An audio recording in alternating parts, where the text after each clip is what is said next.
Good morning class. कल के video explanation में हमने हमारे कुछ इम्पॉर्टेंट ऑक्सीडेंट्स और ऑक्सीडाइजिंग एजेंट, जिन्हें हम हिंदी में ऑक्सीकारक, प्रबल ऑक्सीकारक कहते हैं, इनके बारे में पढ़े तथा इनके द्वारा दी जाने वाली कुछ अभिक्रियाएं पढ़ी, कुछ रिएक्शंस हमने पढ़ी। आज का हमारा कॉन्सेप्ट है रिडक्टेंट्स यानी कि अपचायक, जिसमें हम हमारे कुछ मुख्य अपचायक यानी कि कुछ इम्पॉर्टेंट रिडक्टेंट्स के बारे में और उनके द्वारा दी जाने वाली कुछ केमिकल रिएक्शंस के बारे में समझेंगे।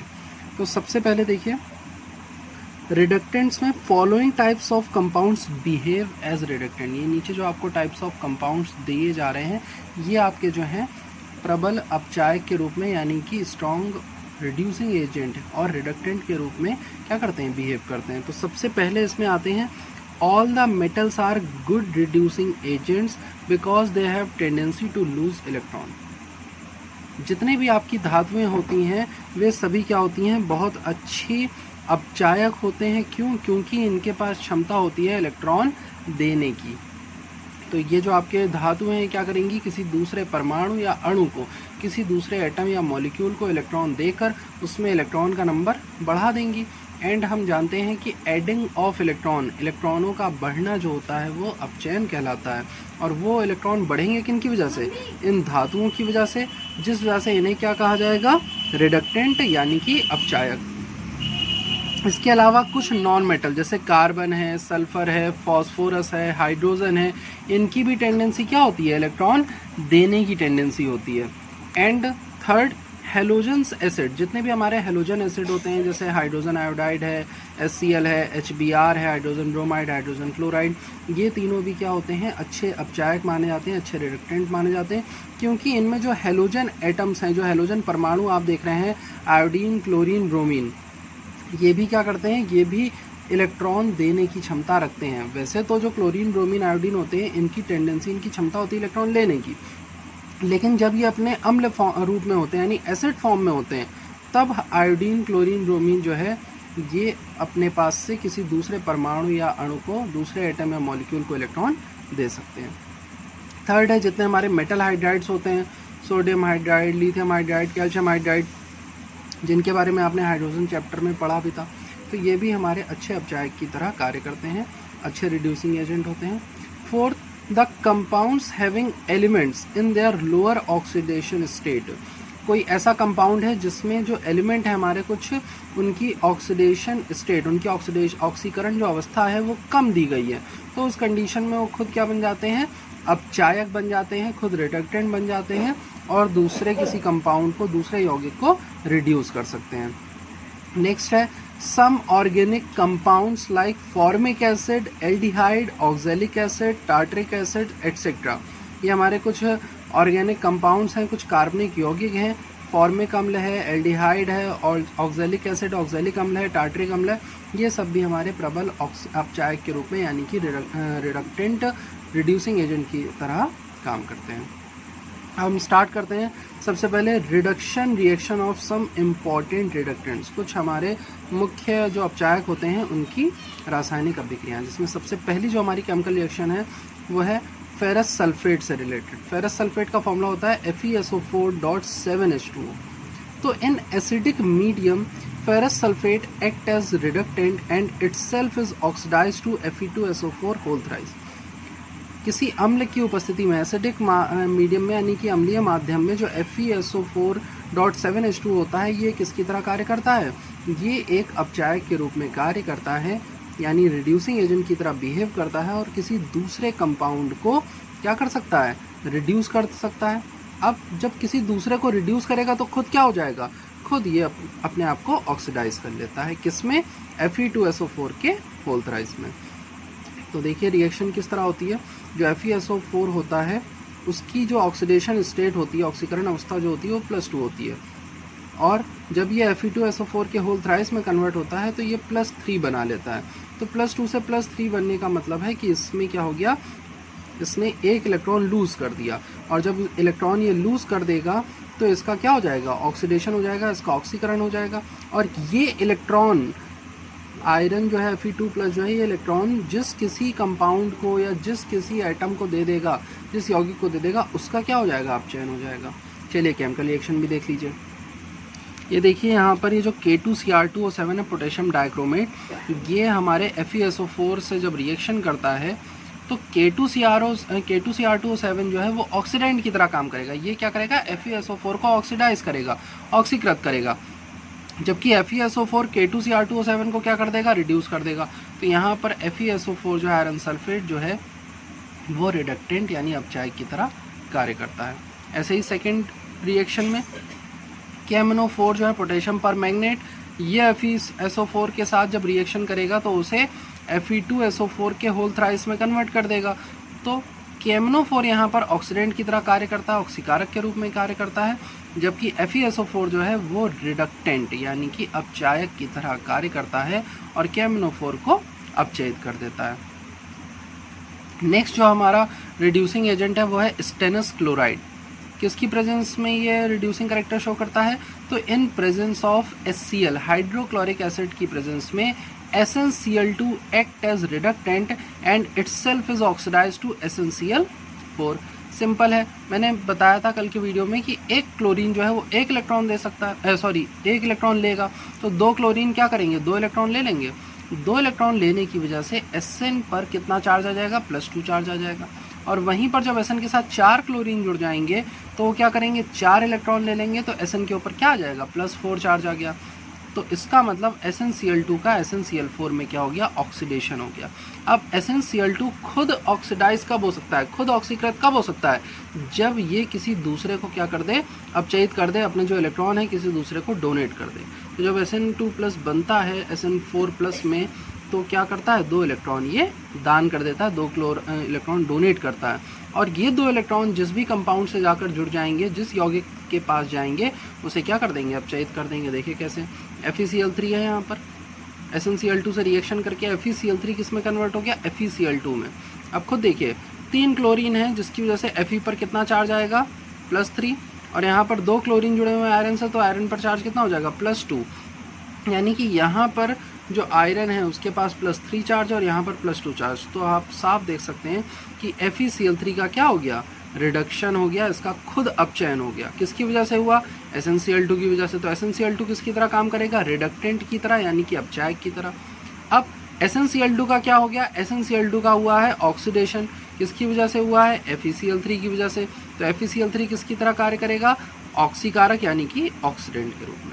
तो ये एक ऐसी केमिकल रिएक्शन आप देख रहे हैं जिनमें क्या है, ऑक्सीडाइजिंग एजेंट यानी ऑक्सीडेंट और रिडक्टेंट दोनों ही प्रेजेंट हैं। और जहाँ पर दोनों प्रेजेंट होते हैं तो रिएक्शन क्या कहलाती है, रेडॉक्स रिएक्शन। और यही हमारा चैप्टर है, रेडॉक्स अभिक्रिया। नेक्स्ट रिएक्शन हमारी जो है ये है HgCl2 के साथ। यहाँ पर SnCl2, देखिए अभी SnCl2 पहले वाली रिएक्शन में खुद क्या था, रिडक्टेंट था, लेकिन जब SnCl2 की रिएक्शन हम HgCl2 से कराते हैं, मर्करस क्लोराइड से कराते हैं, तो HgCl2 जो है वो खुद क्या बन जाता है, रिडक्टेंट। यानी कि SnCl2 के कंपैरिजन में जो HgCl2 है वो ज़्यादा प्रबल अपचायक होता है, यानी कि ज़्यादा स्ट्रॉन्ग रिड्यूसिंग एजेंट होता है, और SnCl2 का SnCl4 में क्या कर देता है, कन्वर्ट कर देता है।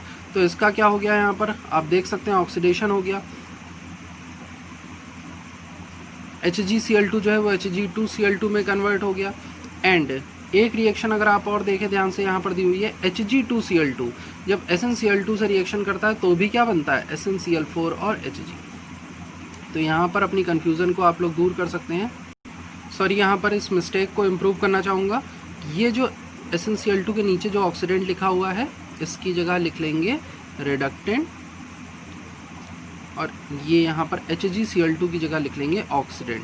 जब मैंने यहाँ पर ऑक्सीकरण अवस्था लिखी, ऑक्सीडेशन स्टेट लिखी, तो ये क्लियर हो गया कि ये मिस्टेक थी यहाँ पर, तो इसे ठीक कर लेंगे वीडियो एक्सप्लेनेशन में भी। HgCl2 जो है यहाँ पर अगर Hg के ऊपर देखें, 2 क्लोरीन जुड़े हैं तो +2 चार्ज होगा, क्योंकि एक क्लोरीन 1 इलेक्ट्रॉन लेता है, तो 2 क्लोरीन Hg से 2 इलेक्ट्रॉन ले लेंगे, तो मरकरी के ऊपर 2+ चार्ज आएगा। जबकि यहाँ पर 2 मरकरी से 2 क्लोरीन जुड़े हुए हैं, तो एक मरकरी एक क्लोरीन को एक इलेक्ट्रॉन दे देगा और दूसरा मरकरी दूसरे क्लोरीन को। तो इसका मतलब यहाँ पर जो एक मरकरी होगा उस पर चार्ज कितना आएगा, +1 का। तो +2 से +1 यानी कि ऑक्सीडेशन स्टेट कम हो गई। तो Hg2 में क्या हो गया, रिडक्शन हो गया। तो यहाँ पर रिडक्शन किसका हो रहा है, HgCl2 का हो रहा है। किसकी वजह से हो रहा है, SnCl2 की वजह से। तो रिडक्टेंट कौन होगा, SnCl2। तो SnCl2 जो है वो अपचायक की तरह यहाँ पर कार्य करता है। नेक्स्ट हमारा रिड्यूसिंग एजेंट है potassium iodide Ki, show reducing character and I- itself is oxidise to I2। यहाँ पर Ki जो है पोटेशियम आयोडाइड, पोटेशियम की क्वालिटी होती है, करेक्टर होता है कि वो एक इलेक्ट्रॉन आयोडीन को दे करके उसका अष्टक पूर्ण कर देगा, उसका ऑक्टेट कंप्लीट करेगा। तो K पर प्लस चार्ज होगा और I पर माइनस चार्ज। लेकिन जब हम Ki की रिएक्शन किसी और कंपाउंड, किसी और यौगिक के साथ कराते हैं तो उस कंडीशन में जो I है वो अपने आप को I2 में क्या कर लेता है, कन्वर्ट कर लेता है। कैसे देखिए, यहाँ पर ये Ki है, ये Cl2 के साथ रिएक्शन करने जा रहा है। तो जब Ki जो है Cl2 के साथ रिएक्शन करेगा तो क्या बना लेगा, KCl और I2। तो यहाँ पर पोटेशियम आयोडाइड में से पोटेशियम निकल के किसके साथ जुड़ गया, क्लोरीन के साथ जुड़ गया। अगर आप यहाँ पर ऑक्सीकरण अवस्था देखें तो आयोडीन ने जब एक इलेक्ट्रॉन लिया होगा तो K के ऊपर एक प्लस चार्ज होगा, I के ऊपर एक माइनस चार्ज होगा। लेकिन जब I2 बना तो I2 के ऊपर कोई चार्ज नहीं होगा। क्यों? क्योंकि आयोडीन ने आपस में ही, दो आयोडीन ने आपस में क्या कर लिया, इलेक्ट्रॉन साझा कर लिया, किसी ने किसी को इलेक्ट्रॉन दिया नहीं। तो यहाँ पर इसके ऊपर कोई चार्ज ना होने की वजह से ज़ीरो आ जाएगा। तो -1 और ज़ीरो में कौन बड़ा होता है, ज़ीरो बड़ा होता है। इसका मतलब कि आयोडीन खुद क्या हो गया, ऑक्सीडाइज हो गया, इसका ऑक्सीकरण हो गया, जबकि क्लोरीन का क्या हो गया, रिडक्शन हो गया, क्लोरीन का अपचयन हो गया। और दूसरी तरह से अगर आपको समझना है तो ध्यान दीजिए, मैंने कहा था कि जब भी किसी परमाणु से कोई विद्युत धन आवेशित परमाणु जुड़ जाता है, किसी भी एटम से कोई इलेक्ट्रोपॉजिटिव एलिमेंट जुड़ता है जा करके, तो उस एटम का या उस मॉलिक्यूल का क्या हो जाता है, रिडक्शन हो जाता है। क्यों? क्योंकि ये इसे क्या कर देगा, पोटेशियम जो है वो क्लोरीन को इलेक्ट्रॉन दे देगा, जिसकी वजह से क्लोरीन के पास इलेक्ट्रॉन बढ़ जाएंगे और क्लोरीन का रिडक्शन हो जाएगा। यहाँ पर भी ये कन्फ्यूज़न है, ये इंग्लिश मीडियम में यहाँ पर ऑक्सीडेंट लिखा हुआ है, तो यहाँ पर ऑक्सीडेंट ना होकर क्या होगा, रिडक्टेंट होगा। और ये रिडक्टेंट ना होकर के जो क्लोरीन है वो क्या होगा, ऑक्सीडेंट होगा। ठीक है, बाकी रिएक्शन देख लीजिए। FeCl3 है, पोटेशियम आयोडाइड से रिएक्शन करेगा तो FeCl3 FeCl2 में कन्वर्ट हो गया, और जो पोटेशियम आयोडाइड है वो किस में कन्वर्ट हो गया, I2 में, साथ में क्या बना, KCl बना। तो यहाँ पर पोटेशियम आयोडाइड की वजह से FeCl3 का क्या हो गया, रिडक्शन हो गया FeCl2 में। तो जो पोटेशियम आयोडाइड है वो एक अपचायक के रूप में यहाँ कार्य कर रहा है। तो ये थी हमारी पोटेशियम आयोडाइड की अभिक्रिया, किसके रूप में, एक अपचायक के रूप में, यानी कि एज अ रिड्यूसिंग एजेंट। अब इन्हीं रिएक्शंस को मैं हिंदी में एक्सप्लेन कर देता हूँ, देख लीजिए, और उसके बाद अगर आपको कोई भी कन्फ्यूज़न होगी किसी केमिकल रिएक्शन में तो आप पूछ लेंगे मुझसे। तो आज के एक्सप्लेनेशन में हम पढ़ रहे हैं हमारे प्रबल अपचायकों के बारे में, कौन कौन से तत्व हैं या कौन कौन से परमाणु हैं या अणु हैं जो अपचायक की तरह कार्य करते हैं। तो सबसे पहले जितने भी उच्च विद्युत धनात्मक धातुएं होती हैं, जैसे सोडियम है, एल्युमिनियम है, जिंक है, एट्सेट्रा, या कुछ अधातुएं जैसे कार्बन, सल्फर, फास्फोरस, हाइड्रोजन इत्यादि, ये सब अपचायक होते हैं। अपचयन का गुण जो होता है, रिडक्शन की जो प्रॉपर्टी होती है, ये ऐसे तत्वों में या ऐसे परमाणुओं में पाई जाती है जिनके पास इलेक्ट्रॉन देने की क्षमता होती है, यानी कि ये क्या करते हैं, किसी दूसरे को इलेक्ट्रॉन दे दें। जब ये किसी दूसरे को इलेक्ट्रॉन दे देंगे तो उस परमाणु या उस अणु के पास इलेक्ट्रॉनों की संख्या बढ़ जाएगी, और इलेक्ट्रॉनों की संख्या का बढ़ना अपचयन कहलाता है। और वो किसकी वजह से होगा, इन परमाणुओं की वजह से होगा। तो इस वजह से ये क्या कहलाएंगे, अपचायक कहलाएंगे, यानी कि रिडक्टेंट कहलाएंगे। दूसरी चीज़ कि जो हैलोजन अम्ल होते हैं, जैसे हाइड्रोजन आयोडाइड है, हाइड्रोजन ब्रोमाइड, हाइड्रोजन क्लोराइड, ये तीनों भी क्या होते हैं, हमारे अपचायक की तरह कार्य करते हैं। कुछ धात्विक हाइड्राइड, जो मेटल हाइड्राइड होते हैं, जैसे जो मेटल होते हैं जब हाइड्रोजन के साथ बॉन्ड बनाते हैं, बंध बनाते हैं, तो मेटल हाइड्राइड बनाते हैं, धात्विक हाइड्राइड। तो हमारे जो धात्विक हाइड्राइड होते हैं ये भी क्या होते हैं, ये भी अपचायक की तरह कार्य करते हैं। इसके अलावा ऐसे यौगिक जिनमें किसी भी एक तत्व पर या एक से ज़्यादा तत्वों पर निम्न ऑक्सीकरण अवस्था हो, यानी कि उनकी जो ऑक्सीकरण अवस्था हो वो अपनी निम्न अवस्था में हो, सबसे कम अवस्था में लिखी हो, तो वो तत्व भी खुद क्या बन सकते हैं, अपचायक की तरह कार्य कर सकते हैं। क्यों? क्योंकि उनकी ऑक्सीडेशन स्टेट जो होगी, ऑक्सीकरण अवस्था कम होगी, तो ये किसी जब दूसरे परमाणु या अणु से जुड़ेंगे तो उसको क्या कर देंगे, इलेक्ट्रॉन दे देंगे, और इसकी वजह से खुद अपने ऊपर से इलेक्ट्रॉन कम कर लेंगे और खुद क्या बन जाए, खुद क्या हो जाएंगे, ऑक्सीकृत हो जाएंगे। तो यहाँ पर ये जो एलिमेंट है, जैसे स्टेनस क्लोराइड में Sn, FeCl2 में Fe, Cu2Cl2, क्यूप्रस क्लोराइड में हमारा कॉपर, पोटेशियम आयोडाइड में जो आयोडीन, ये सब जो है हमारे अपनी निम्न ऑक्सीकरण अवस्था में होने के कारण अपचायक कहलाते हैं। इसके अलावा कुछ कार्बनिक यौगिक जैसे कि फॉर्मिक अम्ल है, एल्डिहाइड है, ऑक्जेलिक अम्ल है, टार्टरिक अम्ल इत्यादि, ये भी क्या होते हैं? अपचायक होते हैं। अपचायक और ऑक्सीकारक, इनको उनके कॉन्सेप्ट को समझने में अगर ज़रा सी भी प्रॉब्लम हो तो बस ये याद रखिएगा कि ऐसे जितने भी परमाणु या अणु होते हैं जिनके पास इलेक्ट्रॉन देने की क्षमता होती है, इलेक्ट्रॉन दे करके किसी भी परमाणु में इलेक्ट्रॉन बढ़ा दें, वे सभी खुद क्या होते हैं? अपचायक होते हैं, क्योंकि दूसरे को क्या कर देते हैं? अपचयित कर देते हैं। इलेक्ट्रॉन का बढ़ना अपचयन कहलाता है। और ऐसे परमाणु या ऐसे अणु जिनके पास क्षमता होती है इलेक्ट्रॉन लेने की, तो ये क्या करेंगे? किसी दूसरे अणु या परमाणु में इलेक्ट्रॉनों की संख्या कम कर देंगे, और इलेक्ट्रॉनों की संख्या कम होना कहलाता है ऑक्सीकरण। जिनकी वजह से इलेक्ट्रॉन कम होंगे किसी तत्व में, वे हमारे परमाणु या अणु कहलाएंगे अपचायक। अब स्टार्ट करते हैं कुछ इंपॉर्टेंट रिडक्टेंट्स, यानी कि कुछ महत्वपूर्ण अपचायक, जिसमें पहला है फेरस सल्फेट। फेरस सल्फेट का फॉर्मूला होता है FeSO4.7H2O।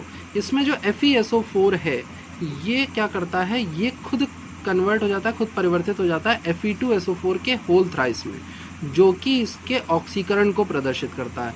तो फेरस सल्फेट खुद ऑक्सीकृत होकर दूसरे किसी तत्व को, दूसरे किसी यौगिक को क्या कर देता है? अपचयित कर देता है, और खुद क्या कहलाता है? अपचायक, यानी कि रिडक्टेंट।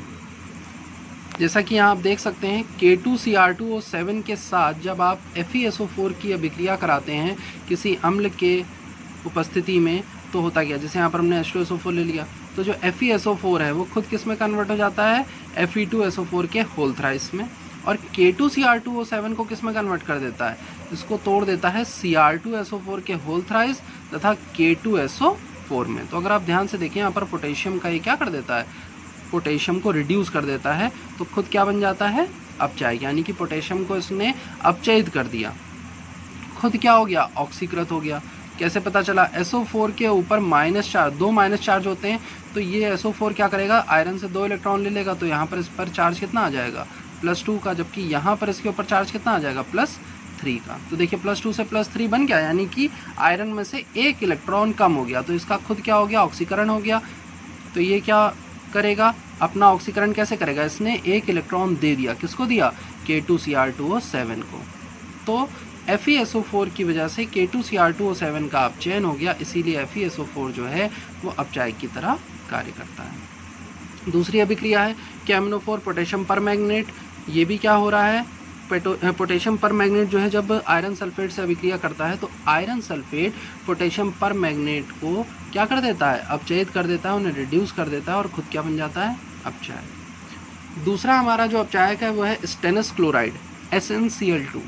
किसकी प्रेजेंस में ऐसा कर पाता है? HCl की उपस्थिति में SnCl2 जो है वो अपचायक का कार्य करता है। खुद क्या हो जाता है? खुद ही ऑक्सीकृत होगा। SnCl2 SnCl4 में कन्वर्ट होकर खुद ही ऑक्सीकृत हो जाता है, लेकिन किसी दूसरे को क्या कर देता है? अपचयित कर देता है। कैसे? देखिए यहाँ पर SnCl2 है, FeCl3 से रिएक्शन करेगा, और FeCl3 को इसने कन्वर्ट कर दिया, परिवर्तित कर दिया FeCl2 में। अब क्लोरीन, यहाँ पर एक आयरन से 3 क्लोरीन जुड़े हैं। एक क्लोरीन को कितने इलेक्ट्रॉन चाहिए होते हैं? 3 इलेक्ट्रॉन, 1 इलेक्ट्रॉन, तो 3 क्लोरीन कितने इलेक्ट्रॉन लेगा? 3 इलेक्ट्रॉन ले लेगा। तो यहाँ पर आयरन के पास से कितने इलेक्ट्रॉन कम हुए? 3, जबकि यहाँ पर केवल एक आयरन से कितने क्लोरीन है? 2 क्लोरीन, तो कितने इलेक्ट्रॉन कम हुए? 2। तो बताइए कि इलेक्ट्रॉन सबसे ज़्यादा किसने दिए? इसने दिए। सबसे कम किसने दिए? इसमें दिए। तो यहाँ पर ये सिद्ध हो रहा है कि FeCl3 का FeCl2 में क्या हो गया? अपचयन, क्योंकि Fe के पास इलेक्ट्रॉन बढ़ गए। पहले इसके पास 3 इलेक्ट्रॉनों की कमी थी, अब केवल 2 इलेक्ट्रॉनों की कमी रह गई। तो इससे पता चलता है कि आयरन के पास इलेक्ट्रॉन बढ़ गए, और इलेक्ट्रॉनों का बढ़ना क्या कहलाता है? अपचयन कहलाता है। तो ये थे हमारे कुछ प्रमुख अपचायक। कल हम जो है पोटेशियम आयोडाइड के बारे में, यानी कि जो हमारा Ki को देख लीजिए। जो हमारा पोटेशियम आयोडाइड है, ये भी हमारा जो है एक अपचायक के रूप में कार्य करता है। कैसे? जो पोटेशियम आयोडाइड में जो आयोडीन होती है वो खुद क्या हो जाती है? ऑक्सीकृत हो जाती है I2 में, खुद I2 में ऑक्सीडाइज हो जाती है, और दूसरे जो हमारे यौगिक होते हैं उनको क्या कर देती है? उनको अपचयित कर देती है। जैसे यहाँ पर देखिए पोटेशियम आयोडाइड जब क्लोरीन से अभिक्रिया करती है, तो क्लोरीन को इसने कन्वर्ट कर दिया KCl में, अब कैसे पता चले कि क्लोरीन का अपचयन हुआ? तो देखिए यहाँ पर क्लोरीन जो है ये किसी से नहीं जुड़ी हुई है। जब किसी से नहीं जुड़ी होगी तो क्लोरीन ने आपस में ही बॉन्ड बना लिया है Cl ने, तो यहाँ पर इसकी ऑक्सीकरण अवस्था जो होगी वो 0 होगी। यानी कि यहाँ पर ना तो इसने किसी से इलेक्ट्रॉन लिया ना ही किसी को इलेक्ट्रॉन दिया, तो कोई चार्ज नहीं, कोई आवेश नहीं। लेकिन यहाँ पर KCl में आइए, तो KCl में पोटेशियम की क्षमता होती है इलेक्ट्रॉन देने की। तो जब पोटेशियम क्लोरीन को इलेक्ट्रॉन दे देगा तो इसके ऊपर -1 चार्ज आ जाएगा। तो इसका मतलब क्लोरीन के पास इलेक्ट्रॉन बढ़ गया, और इलेक्ट्रॉनों का बढ़ना क्या कहलाता है? अपचयन कहलाता है। किसकी वजह से बढ़ा? पोटेशियम आयोडाइड की वजह से, इसमें जो आयोडीन है इसकी वजह से। तो जो पोटेशियम आयोडाइड है वो किसकी तरह कार्य कर रहा है? अपचायक की तरह, और ये क्लोरीन को KCl में यानी पोटेशियम क्लोराइड में अपचयित कर देगा। इसी तरह से जो हमारी बाकी अभिक्रियाएं हैं आप देख सकते हैं, इनमें जो आपका पोटेशियम आयोडाइड है वो दूसरे किसी यौगिक में इलेक्ट्रॉनों की संख्या को बढ़ाकर उन्हें क्या कर देगा? अपचयित कर देगा। कोई भी अगर रिएक्शन या कोई भी पॉइंट नहीं समझ में आया हो तो प्लीज़ पूछ लीजिएगा, और वीडियो जो है वो पूरी देखिए। Okay class, thank you.